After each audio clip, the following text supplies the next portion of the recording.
Welcome to the Empower Women in Menopause podcast with your girl, Trudy German. I'm an online personal trainer and wellness coach for women going through perimenopause.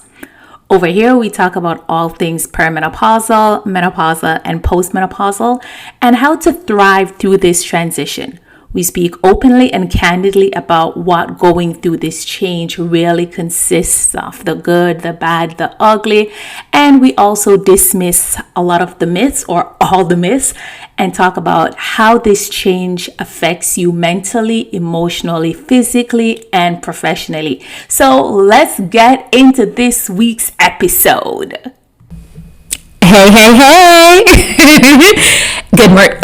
I'm saying good morning because I am recording this in the morning. I don't know what time of day you are going to be listening to it. So good morning, good evening, good afternoon, good whatever time of day it is for you. Welcome. All right. So this is episode 2. And today we're going to be talking about hot flashes. There's no way on earth I could ever have a podcast and talk about menopause, perimenopause, and not talk about hot flashes. So grab your coffee, grab your tea, grab your water. I'm going to be sipping my coffee as I record this. So let's jump into this, honey. So hot flashes or hot flushes, depending on where you live. I live in Canada, and I'm just learning that there's some parts of the world, I think like Australia and UK, they refer to it as hot flushes, Flushes. So I'm going to be using those two words for whichever one you relate to. But hot flashes is the number one perimenopausal symptoms that women report having. And notice I said perimenopausal and not menopause.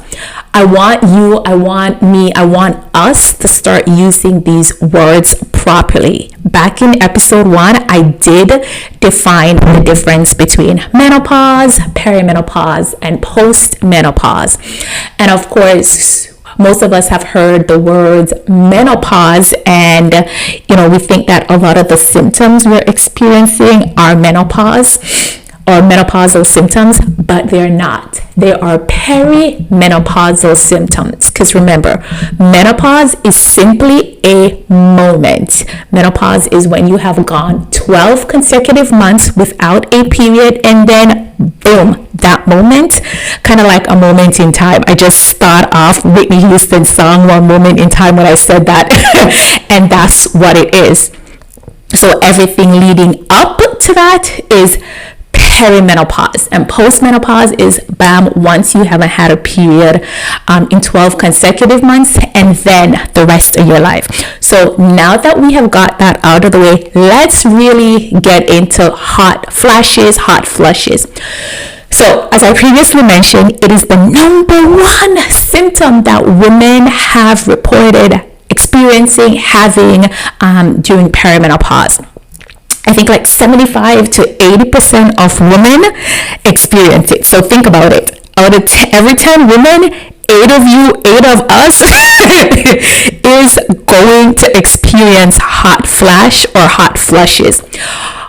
So I love defining things to make sure that we're on the same page. So hot flushes is basically when you have this heat that comes over you in a short amount of time. It's like it comes from out of nowhere. I haven't experienced any yet, but I've had clients who I work with. Oh, and remember, I do offer group training, so I'm going to definitely put the information below so you can schedule your discovery call to see if we're a good fit. And it's kind of like a furnace is set on fire inside of you real fast. It's like this hot feeling. Your heart starts beating fast. This sweating. It can last anywhere from 30 seconds for some women and up to 10 minutes.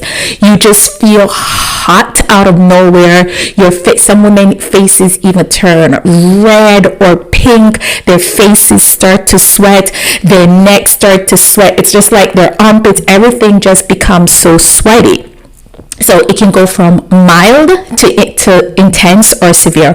Mild, you just kind of feel the heat. as I say that, I remember I have a client, she told me once, she's like, when she started getting them, she would be sometimes out at Costco with her family, and it's just like, she would have her jacket, and it's just like, she's like, I just throw everything off, and while I'm in Costco, I feel like I want to get naked, and her husband and her children are looking at her like, what the heck? And she didn't know how to explain it. Then she realized, oh crap, these are hot flashes. So mild to severe, it could be, you feel the heat, and your face may become pale, red, or pink, but there's no sweating. And then severe is you're literally burning up on fire. So as I mentioned before, I live in Canada. I live in Toronto, and winter be wintering here. Like, I'll never forget, about 15 years ago, when my mom was going through it, I went by her place in December, right before Christmas, to pick up rum cake. And my mom came down in like minus 20 degrees Celsius weather in a t-shirt. And I am looking at her, and I'm like, what drugs are you on? And she's like, I'm not on any drugs. She's like, I'm going through menopause. Of course, she used the word menopause. And the hot flashes are killing me. Hers would stay for a while. And I remember thinking, God, please do not let this be me when I get to this stage, because it did not look pretty. I remember I would be out at friends' house, events, and it was like their moms would be like out of nowhere, open the window, and they would be taking off layers of clothes. And this is in December, where it's hot. It's cold, and we had to be opening the window for about 5 minutes, and then it would simply, and then, like after 5 minutes, it would be like, okay, you can close it now, like back to normal. And my friends and I would be looking at each other like, what just happened? And, that is the hot flash or hot flushes. Now, if this happened at nights when you're sleeping, this is called night sweat. So it's just, the difference is the time of day it happened. So it's the same thing. Women who experience night sweats, they may get up in the middle of the night drenched in sweat. They may look like they have just gotten out of the shower, or they just finished playing a sporting game. Meanwhile, they were just sleeping. They had to throw the covers off and all of that. Something that I want to say before I continue further. Yes, women experience hot flashes, hot flushes, and night sweats. But I think it is important for the men around us, for the men around you, to understand what's going on. So if you can, play this podcast episode so they can hear. And I say that because last week I was having a conversation with a very good male friend of mine. We're family at this point. And I was saying, I got this episode. I started a podcast and menopause, and and he's like, send me the link, I'll listen. And I'm like, it's about menopause. And he's like, forget that, I don't want to know. And I'm like, this is just ignorant of you. And he started to laugh, and he's like, here we go, Teed, you're about to start.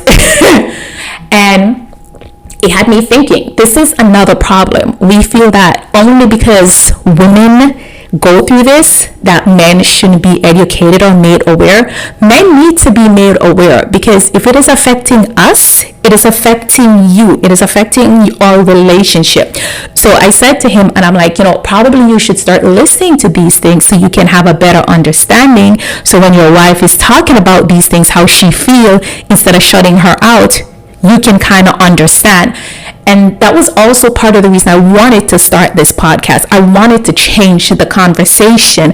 I wanted us to, understand and be educated as to what's going on with our bodies, so we can help and educate the people around us, not just the men, the younger people. Because as I said, when my mom was going through it, I only knew it was hell. And to be honest, I didn't really care enough to research it or understand, because I just thought that was the normal. That's how it is, because everyone else I knew around her age or a little older, they were going through the same thing. But it's now that I'm kind of going through it, my friends are going through it, my clients are going through it, and I'm realizing a lot of these symptoms are common, but they're not normal. So make sure you're educating the men around you, you're educating the people around you, so they can also understand what's going on with you and how to treat you. And basically govern themselves accordingly. You govern yourself accordingly. All right, let's jump back into hot flashes. So I did mention before what hot flashes are, and I did also mention that anywhere from 75 to 80% of women will experience it. And doing my research, I also found that women in Asian countries, they don't experience hot flashes, or if they do, it is very mild. So this is also telling me that, this is probably something to also do with the Western world, the culture, the hustle mentality, the foods we eat, stuff like that. But the plan is to do a lot of episodes talking about the different symptoms of menopause. Some you may know about and some you may not. You're here because you're a woman currently going through perimenopause, right? You feel lost, confused, you're constantly tired, moody, anxious, and grumpy. You don't recognize yourself, but you want to feel vivacious. You want to feel energetic. You want to feel sexy and happy, right? You want to feel like yourself again. Well, if this is you and you're ready to start feeling like you again while going through perimenopause, then I am definitely here to help you with that. Let's schedule a free consultation and let's chat and see how I can help you. Just go ahead and check the description below and the link is there. The thing is, no one can really tell us what really causes hot flashes. Like, women have been around for so long, and if we're lucky enough to live this long to experience perimenopause, no one can tell us the exact cause. But what has been speculated is that the drop in estrogen, which usually happens when we enter perimenopause, the drop in estrogen level, it affects the body's thermostat, right? And of course, if this is affected, it can cause your body to think that it's too hot. So of course, when something, your body included, gets too hot, it needs to be cooled down. So this of course causes a response in your body to cool it down, and more blood is sent to your skin, and your sweat glands now goes into overdrive and start working. So that's basically what it is. They think, we're assuming that the drop in estrogen level is to be blamed. Now, some of the symptoms, what I will go into next are some of the symptoms and some of the triggers of hot flashes and what you can do to reduce symptoms. So something that can definitely trigger hot flashes, tight clothing. Let me tell you something. When I found this out, I was like, wait, what? Because I wear a lot of tight clothing, lots of leggings, being a trainer, working out a lot, going into the gym, recording workouts for my clients. I do spend a lot of time in tight clothing. And when I found this, I was like, hold on. So tight clothing can definitely trigger your hot flashes. So when you think about it, right, when you have on tight clothing, what can happen is it may restrict blood flow, which causes heat to trap. And of course, this can make it harder for your body to regulate its temperature. So pay attention to this. Something else that can trigger your hot flash, spicy foods. This is definitely for my Caribbean people because I know we love spicy food. And come to think about it, probably this was one of the triggers for my mom, because my mom used to cook with a lot of spice.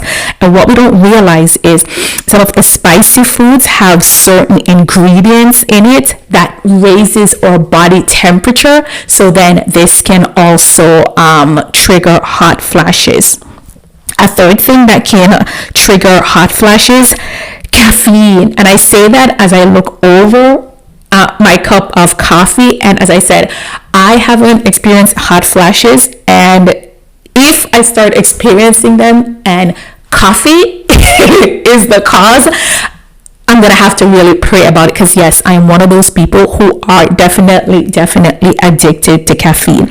So caffeine, and you may be like, oh, I don't drink coffee, but I drink tea. Some teas do have caffeine, so it's caffeine. Could be in coffee, could be in tea, it could be in pop or soda. I live in Canada, so we call it pop. Depending on where you live, you may call it soda.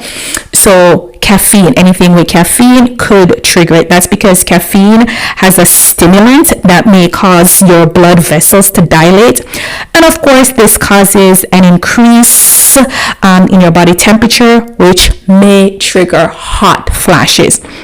So I've gone through 3 things already. Of course, tight clothing, spicy foods, and caffeine. 2 other things that may trigger your hot flashes, alcohol. Similar to caffeine, it can do the same thing, kind of cause your blood vessels to dilate and cause an increase in your body temperature and result in hot flashes. Another thing with alcohol is it may also interrupt your sleep.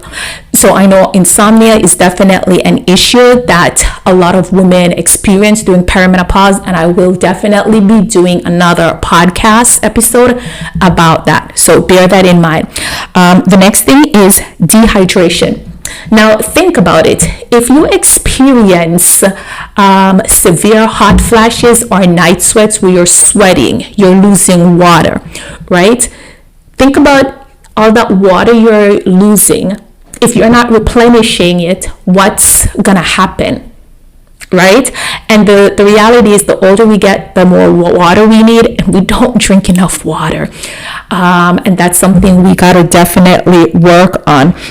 So the dehydration aspect, it's one of those vicious cycles, like which come first, the chicken or the egg, right? Because hot flashes may be caused because you may be feeling dehydrated. So dehydration, all right. So if you start experiencing lots of hot flashes, night sweats, that would definitely lead to dehydration.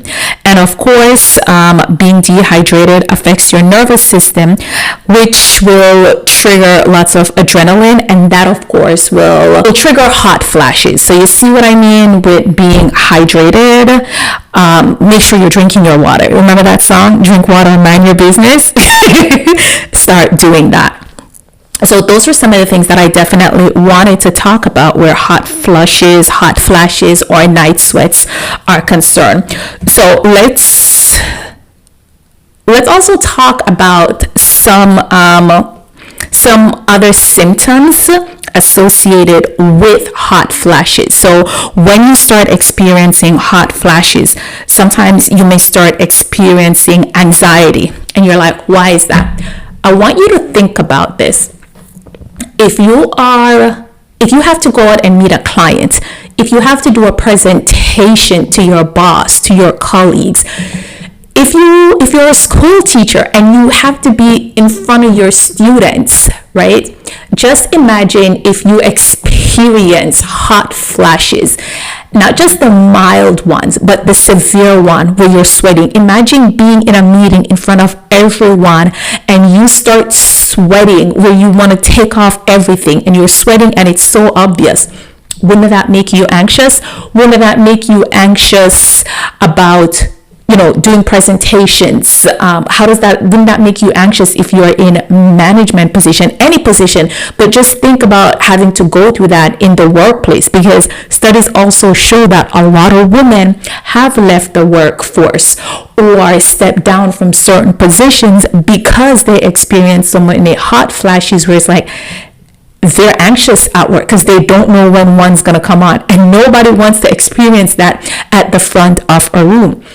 And also think about it, if you start experiencing these things and you don't know when they're going to happen, what's going to happen, who's going to be around, because it's not just in the business settings. What about if you're out at a restaurant with your friends? You can't really get butt naked in the restaurant. So that can also cause anxiety and depression. It's like you can't go anywhere. You're afraid to do anything because you don't know if and when or how severe your hot flashes are going to be. It's one thing when you experience them at home or in an environment where you're completely comfortable, but what happens when you're in an environment when that isn't the case? And of course, night sweats can lead to insomnia, where you're not sleeping throughout the night, you're not getting good quality sleep. And what does that do to you the next day? It affects your productivity at work. It affects your productivity for the day. It makes you irritable, because all of us, when we do not get enough sleep, we are moody, we are cranky, we are irritable, right? So these are the things that I really want you to take into consideration. And because of that, I want you to pay attention to your triggers. Something that I work with when I work with my clients, what I have them do, and I'm going to give you the same assignment. So you getting this for free 99, boo, when my clients got to pay. But I want you to start tracking what triggers your hot flashes, your hot flushes, your night sweats, and just use your phone, because we all have our phones on us 95% of the time. So track, are your hot flashes triggered by tight clothing? Are they triggered by caffeine, alcohol, being dehydrated? What are spicy food? Find out, pay attention to your bodies. Like, this is one of the best ways you can know what is your trigger. Paying attention to your bodies. And a lot of us don't do that because we are on go, hustle culture, or we are on autopilot. We're just doing things without really thinking. But start paying attention to your body. And when you realize certain things you do or don't do trigger it, then start working on those, right? Something else that you can definitely do is, of course, wear loose clothing. We've established that tight clothing may restrict blood vessel flow, so therefore wear looser clothing, and also wear layers, where if you're out and you need to start stripping, it is not a Demi Moore striptease episode, right? You still have on lighter clothing. Something you can also do is sleep in bamboo material. For my ladies who may experience night sweats, start sleeping in like bamboo material clothing, or get those types of sheets. I already mentioned layering up. Staying hydrated, drink your water, mind your business. Staying hydrated, drink your water, mind your business. We go drink water. Anyway, we're not doing that. I'm not a singer. And something I also want you to do is note the frequency. Yes, hot flushes are common, but if you're experiencing 15 or more hot flashes a day, you definitely want to see your doctor, because this can lead to heart issues. And as I said, we're so conditioned to think that, hot flashes are normal, so what if I'm getting 50 a day? Boo-boo. If that is the case, I need you to make sure you see a doctor. So definitely pay attention to your triggers. Before I wrap it up, one more thing I want to say. Hot flashes, I am laughing not because it's funny, because it's like, hot dang. Hot flashes can last up until your 80s. I just dropped my pen. I can't drop the mic, so I dropped the pen. It's one of those things that you may experience during perimenopause and post-menopause. So not because you fully hit menopause, post-menopause, you no longer get a period, it's going to disappear. Hot flashes are going to disappear. No, boo-boo. No. I just wanted to make sure that I let you know that. So I hope you learned a lot from today's episode. If you found this episode interesting and informative, please do me a favor and share it with another perimenopausal lady, because my goal is to educate as many women as possible, and I can do that with you sharing. So definitely go ahead. You know what? I want to know which one of these triggers that I have mentioned you think could be triggering your hot flashes if you're experiencing it. Let's talk about it. Comment below. So go ahead and share it on your stories, and please, when you share it, don't forget to tag me at Train with Trudy. Until the next episode, have a fabulous one.